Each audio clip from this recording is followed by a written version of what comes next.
ஓம் உயிரான ஈஸ்வரா, ஓம் துருவ நட்சத்திரத்து பேருருள் பேரொளி, ஓம் வெள்ளி விளாகம் பத்ரேஸ்வரி அம்மா துணை. பட்டீஸ்வரன் கோவிலில் வட திசையில் கோவிலை ஒட்டியபடியே அம்மன் கோவில் அமைஞ்சிருக்கு. இந்த அம்மனை பல்வளை நாயகி, ஞானாம்பிகை அப்படின்னு பெயரிட்டு வணங்கி ஆராதிக்கிறாங்க.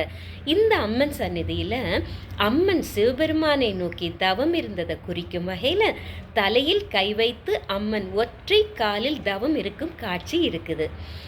இந்த அம்மன் தவம் செய்யும் இடத்துல பட்டி பசு உருவாக்கிய தபசு கிணறு இருக்கு.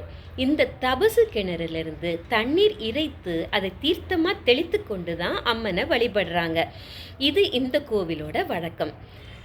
இந்த வழிபாட்டால் பெண்களுக்கு விரைவில் திருமணம் நடக்கும் என்கிறது ஐதீகம்.